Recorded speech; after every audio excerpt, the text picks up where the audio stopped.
Puncak kehidupan. Bab 356. Dia masih mengeluarkan banyak darah. Beatrice tahu bahwa pengawal itu bernama Autumn.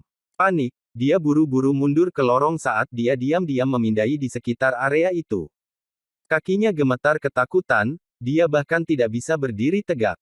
Saat itu, seorang pria pendek dengan kulit gelap muncul di sebelahnya entah dari mana. "Hei, ada wanita manis di sini, kamu terlihat sangat cantik.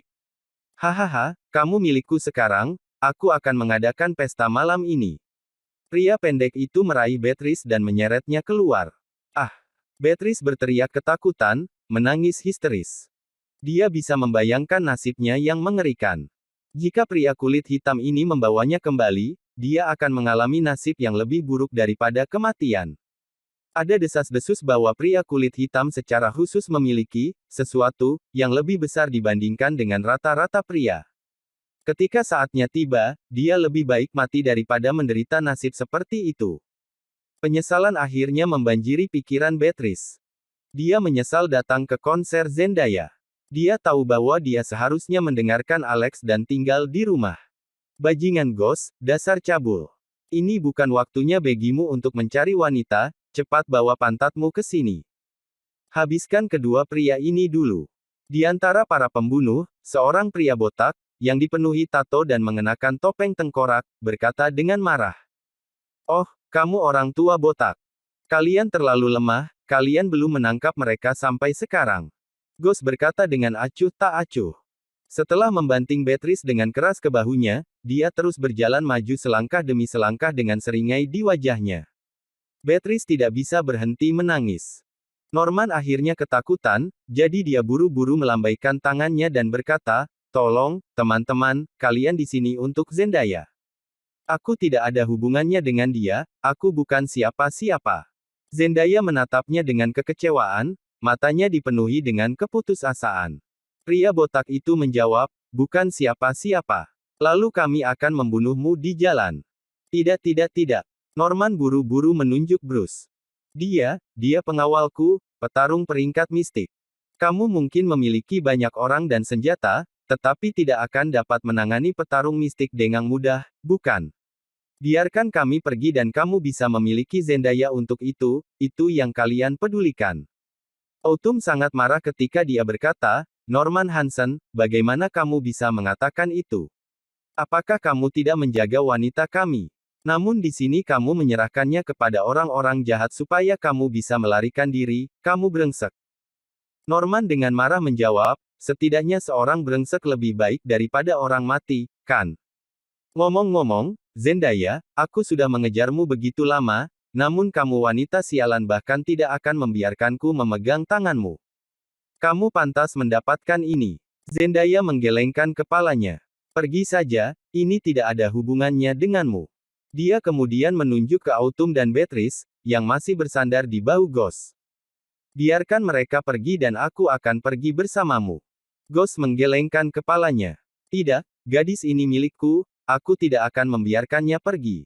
Lagi pula aku harus mengajarinya beberapa teknik Kama Sutra malam ini." Setelah mendengarkan ini, Beatrice tidak bisa menahan diri untuk tidak gemetar ketakutan. Saat itu, suara aneh datang dari pintu keluar lorong. Brang, brang, brang, brang. Itu adalah suara logam yang diseret di lantai. Alex, yang bermandikan darah, menyeret besi sudut panjang dan berjalan keluar dari lorong. Tatapannya sedingin es dan tubuhnya diselimuti aura niat membunuh, seolah-olah dia adalah Grim Reaper yang keluar dari neraka. "Biarkan dia pergi." Matanya yang tanpa ekspresi menatap Ghost. Pada saat ini, Beatrice mengangkat kepalanya. Terkejut namun bingung, dia juga terkejut bahwa pria bertopeng itu tidak mati dan dia sepertinya meminta pria kulit hitam ini untuk melepaskannya. Autumn berteriak, "Hei brengsek, siapa yang sebenarnya kamu coba lindungi di sini? Apakah fans itu istrimu atau saudara perempuanmu?" Bab 357. Autumn benar-benar membuat tebakan yang tepat. Beatrice memang saudara perempuan Alex, meskipun dia saudara iparnya. Namun, Alex tidak mengucapkan sepatah kata pun karena dia tidak ingin mengungkapkan identitasnya kepada Beatrice. Pada saat yang sama, Bruce menatap kosong ke arah Alex. Dia yakin bahwa penyergapannya dengan pukulan tongkat kayu di area pinggang sebelumnya akan cukup untuk menjatuhkan bahkan petarung peringkat mistik yang tidak dijaga, mematahkan tulang punggung mereka dan berakhir dengan hemiplegia. Selain itu, dia tahu bahwa 9 pembunuh asing itu semuanya adalah pejuang yang sangat terampil dengan merasakan chi mereka. Namun, Alex ada di sini, sehat dan hidup. Bagaimana dia melakukannya? Zendaya segera angkat bicara, dasar bodoh. Cepat dan lari. Jangan mendekat, mereka punya senjata. Pikiran Zendaya sederhana. Dia tidak berpikir bahwa Alex bisa membantu sama sekali bahkan jika dia datang, dia hanya akan berakhir sebagai mayat tambahan.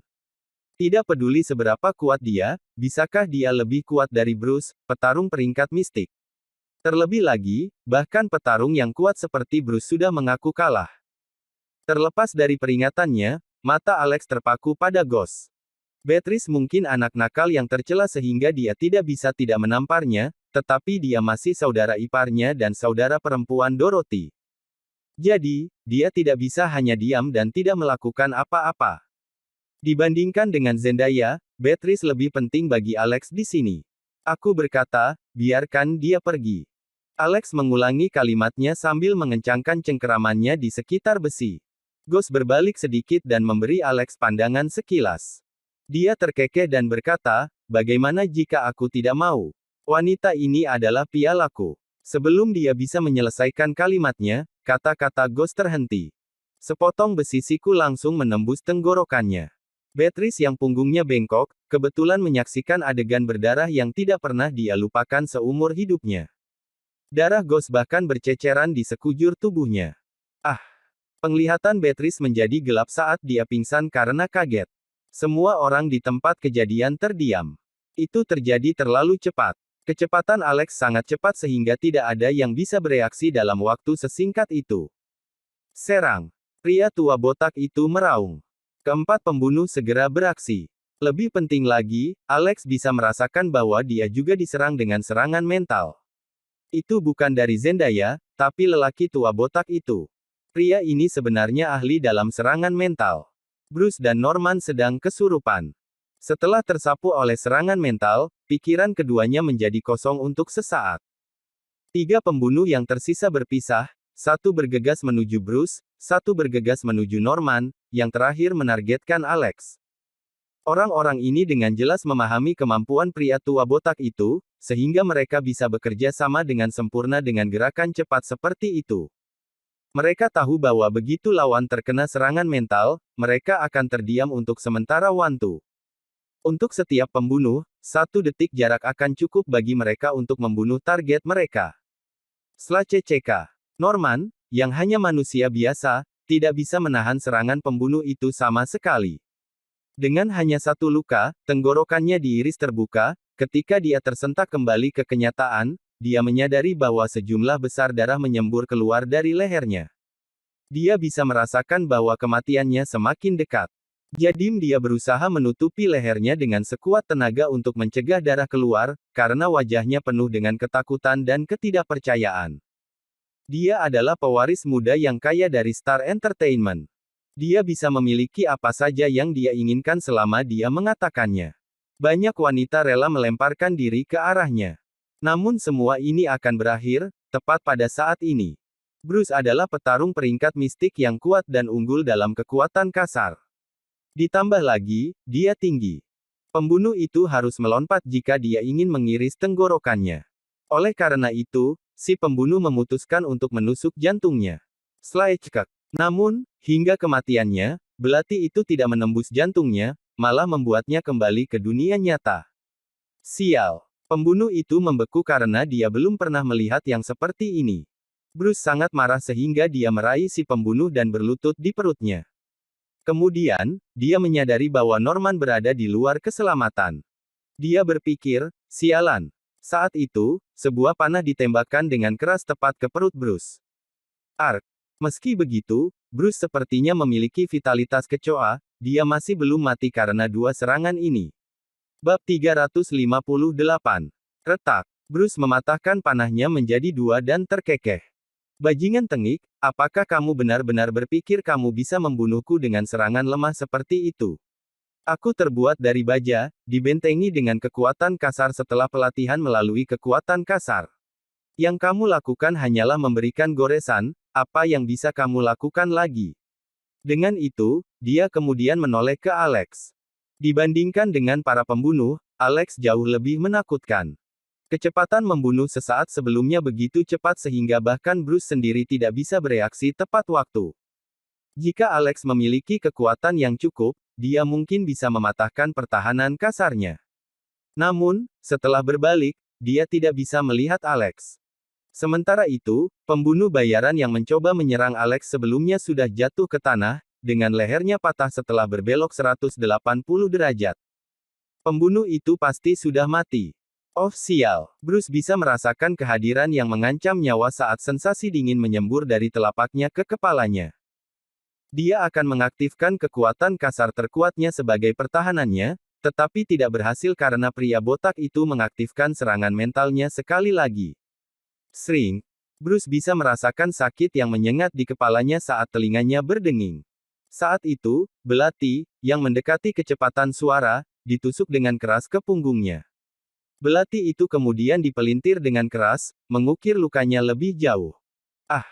Bruce menjerit kesakitan. Setelah berbalik, dia melihat Alex yang berdiri tepat di belakangnya. Kamu, beraninya kamu, untuk membalas budi. Alex berkata dengan nada dingin. Melihat ini terjadi tepat di depan matanya, Zendaya benar-benar terkejut. Namun, dia dengan cepat mendapatkan kembali ketenangannya dan yakin bahwa Bruce telah menyergap Alex kembali ke panggung. Jadi kamu sebenarnya tidak terpengaruh oleh serangan mentalku. Pria botak itu tahu bahwa dia dalam masalah. Itu dalam harapannya bahwa Zendaya tidak akan terpengaruh oleh serangan mentalnya, tetapi dia tidak berharap petarung yang terampil seperti Alex juga bisa kebal terhadapnya. Konsekuensinya akan sangat parah karena tidak sesuai dengan rencananya sama sekali. Namun, dia tidak tahu mengapa Alex mengkhianati Bruce dan membunuhnya. Di sisi lain, Autumn berteriak, kamu maniak. Kamu pasti seorang maniak. Kamu benar-benar membunuh Bruce. Tidak bisakah kamu mengatakan bahwa ini bukan saat yang tepat untuk saling bertarung? Apakah kamu idiot? Mata Alex sedingin pisau beku saat dia menatap tajam ke arah Autumn. Katakan omong kosong lagi, aku akan membunuhmu juga. Kemudian, dia menoleh ke Zendaya. Kemari. Pria botak yang tegas, langsung menembakkan panah ke arah Zendaya. Dia tidak mengincar tanda vitalnya karena Zendaya masih berguna baginya. Dia hanya perlu menggunakan metode seperti itu untuk menghentikan Alex. Setelah menembakkan anak panah, pria botak itu langsung berlari mengejar Nai. Ah, nonaku. Autumn menjerit saat dia melebarkan matanya. Saat panah semakin dekat dan hendak mendarat di atasnya, Zendaya melebarkan matanya juga dan tidak bisa menggerakkan otot karena kaget. Pada saat kritis seperti itu, Alex dengan ganas melompat ke Zendaya dan memeluknya, mengambil panah dengan punggungnya untuknya. Panah yang ditembakkan dari jarak dekat memang kuat. Lagi pula, itu bisa menghancurkan kekuatan pertahanan Bruce, bahkan membuat lubang di Mystic Armor Alex. Beruntung Chi of the Force yang kejam telah memblokir serangan itu untuknya. Panah itu hanya bisa menembus 3 cm ke dalam kulitnya, tetapi itu tidak menyebabkan luka besar. Zendaya, di sisi lain, terkejut karena Alex benar-benar menerima panah untuknya. Kenapa kamu begitu bodoh? Melihat panah di punggungnya, mata Zendaya memerah. Namun, Alex berkata dengan dingin, kamu bodoh. Dia menurunkan Zendaya dan dengan kasar mengambil panah dari punggungnya. Dengan lari cepat, dia menancapkan anak panahnya dengan keras ke punggung seorang pembunuh yang mencoba melarikan diri. Orang ini adalah orang yang membunuh Norman. Segera setelah itu, dia berlari dan mengejar pria botak itu. Mencoba melarikan diri. Sudah terlambat. Kekuatan mental, hancurkan dia. Alex telah ditampar dengan serangan mental 2 kali oleh pria botak sebelumnya, namun dia telah memblokirnya. Dengan ini, dia sampai pada pemahaman baru tentang serangan mental. Dia kemudian menamparkan pria botak tepat di wajah. Memukul. Pria botak, yang jatuh ke tanah secara tak terduga, menatap Alex dengan ketakutan yang luar biasa. Kamu sebenarnya bisa menggunakan serangan mental juga. Bab 359. Retak. Alex tidak banyak bicara padanya, jadi dia hanya mengangkat kakinya dan menghancurkan semua anggota tubuhnya. Baru kemudian dia menghela napas panjang, dengan ekspresi sedikit pucat di wajahnya. Itu bukan karena membunuh seseorang, tetapi karena konsumsi kekuatan mental yang drastis setelah menggunakan serangan mental. Rasanya seperti dia tidak tidur selama berhari-hari dan dia bisa pingsan dalam waktu dekat. Ini terutama karena keterbatasan kekuatan mentalnya yang baru dikembangkan, tidak seperti pembangkit tenaga listrik gila seperti Zendaya. Dia benar-benar memikirkan sebuah pertanyaan. Mengingat Zendaya memiliki bakat mengerikan dalam kekuatan mental, jika dia bisa mengendalikan kekuatan secara mendalam dan menggunakannya untuk menyerang orang lain, tak satu pun dari pembunuh menjadi lawan untuknya. Jika dia bisa melakukan itu, apakah dia masih menjadi gadis dalam kesusahan yang harus bergantung sepenuhnya pada orang lain untuk menyelamatkannya? Alex awalnya khawatir bahwa mungkin ada lebih banyak pembunuh yang mengejar mereka, tetapi segera tim keamanan dan penjaga datang untuk menyelamatkan mereka. Bahaya itu diselesaikan mulai sekarang. Pada saat ini, Zendaya menatap Alex, yang berlumuran darah seolah-olah dia adalah iblis, dengan tatapan campur aduk di matanya. Beberapa saat yang lalu, Alex telah mengambil panah untuknya. Dia sangat tersentuh pada saat itu. Dia tidak pernah berharap bahwa dia melemparkan badannya pada detik berikutnya setelah dia bahkan memanggilnya boneka sebelumnya. Dia berpikir, betapa menyebalkannya. Alex berjalan kembali padanya dan berkata, "Aku akan menyerahkan sisanya padamu sekarang, aku pergi." "Hei, kamu juga terluka. Kamu perlu pergi ke rumah sakit untuk berobat. Kamu terlihat sangat pucat," jawab Zendaya segera. Dia terkejut ketika dia berpikir, kamu benar-benar akan pergi dalam keadaan seperti itu. Jangan khawatir, aku sendiri seorang dokter. Alex dengan santai mengeluarkan pil energi darah dan meminumnya. Kemudian, dia berjalan ke Beatrice dan menjemputnya. Melihatnya melindungi penggemarnya berkali-kali, dia bahkan merasa bahwa dia tidak sepenting penggemar itu. Zendaya merasakan ledakan frustasi yang tak dapat dijelaskan. Apakah aku benar-benar tidak lebih baik dari satu penggemar itu? Autumn tidak bisa menahan diri untuk tidak berteriak padanya lagi, "Hei, Rockefeller, aku benar-benar tidak mengerti kamu. Kamu di sini untuk melindungi wanita kami. Mengapa kamu begitu fokus menyelamatkan penggemar hardcore itu? Kamu membuang wanita kami ke samping hanya untuknya juga. Mungkinkah kamu ingin mendapatkan dia?" Alex menjawab dengan acuh tak acuh. "Dia adikku." "Apa, dia sebenarnya adikmu?" Keduanya menatap tak percaya. Setelah itu, beberapa petugas segera memblokir jalan Alex ketika melihat bahwa dia membawa seorang gadis yang tidak sadarkan diri dan meninggalkan tempat kejadian. Karena begitu banyak orang terkenal internasional meninggal di tempat kejadian, termasuk Norman Hansen, pewaris muda Star Entertainment dan 6 mayat. Di atas panggung, itu terlalu mengejutkan sampai-sampai tidak kurang dari gempa bumi. Oleh karena itu, setiap orang terkait harus diselidiki secara menyeluruh. Namun, setelah Alex menunjukkan tag Divine Constabulary-nya, beberapa petugas segera membungkuk dan memberi hormat padanya. Melihat ini, Zendaya dan Autumn merasa ngeri. Mata Autumn berbinar. "Mungkinkah dia?" Zendaya mengangguk. "Aku khawatir itu satu-satunya penjelasan. Seharusnya aku tahu itu. Tapi dia menyebut dirinya seorang dokter. Apakah kamu benar-benar percaya dokter bisa memiliki keterampilan bertarung yang sangat bagus?" Setelah meninggalkan stadion dengan mulus dan menempatkan Beatrice di pojok, Alex menyalurkan energi Qi ke dirinya. Kemudian, dia pergi tanpa sepatah kata pun. 10 detik kemudian, Beatrice terbangun dan menjerit.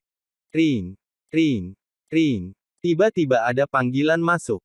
Beatrice buru-buru mengangkat panggilan itu dan menyadari bahwa itu adalah panggilan dari Mona Weiss. Dia adalah penggemar Zendaya juga, mereka datang untuk menonton konser dengan beberapa teman sekelas lainnya.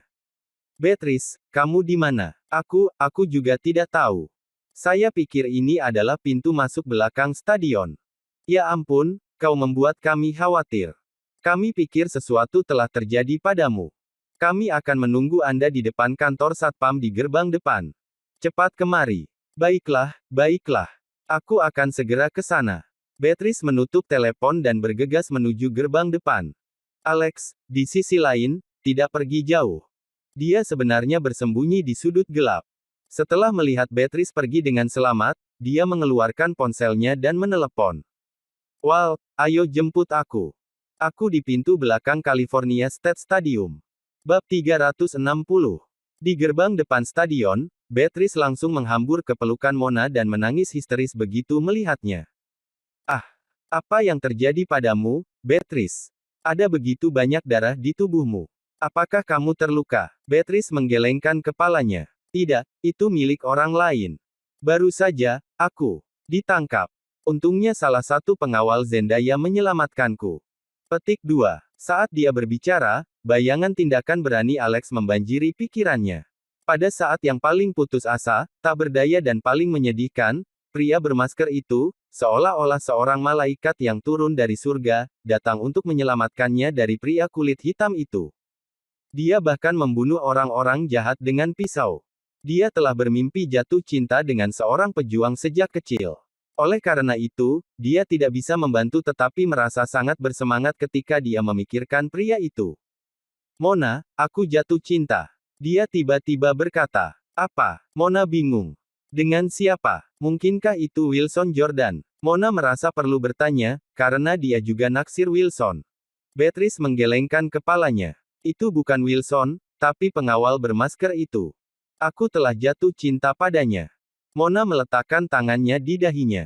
Ya Tuhan, apakah kamu sudah gila? Saat itu, salah satu teman sekelas mereka berbicara, ayo pergi sekarang. Aku mendengar beberapa pembunuh datang ke sini hanya untuk membunuh Zendaya, terlalu berbahaya untuk mengintai di sekitar area tersebut. Kita harus pulang. Pada saat yang sama, berita pembunuhan Zendaya telah menyebar melalui internet. Karena pengaruhnya sebagai superstar, ketika berita itu keluar, itu menyebar ke seluruh Amerika seperti topan. Hanya dalam waktu setengah jam, berita tersebut memuncak di headline Twitter dan muncul di banyak peringkat pencarian trendy dari platform sosial lainnya. 5 tagar trending teratas adalah tentang konser. Keamanan Zendaya telah menarik perhatian banyak orang. Banyak temannya yang menelepon hanya untuk menanyakan situasinya dan menghiburnya. Pada pukul 23.30 malam, Zendaya memposting tweet. Aku baik-baik saja, jangan khawatir. Pada pukul 23.35, dia buru-buru memposting tweet lain. Saya minta maaf telah membuat takut semua penggemar saya yang aku cintai. Kami pasti akan mengganti kecelakaan hari ini nanti dengan konser lagi. Jika ada di antara Anda yang terluka selama insiden itu, mohon kirimkan email kepada kami. Saya masih hidup, tetapi salah satu pengawal saya telah meninggal. 3 pengawal saya yang lain juga terluka parah. Saya harap mereka aman. Pada pukul 23.40, sebuah video diposting online, itu adalah adegan tirani Alex mengayunkan rak logam besar dengan liar dan melawan 9 pembunuh di atas panggung. Video itu tanpa sadar direkam oleh seseorang.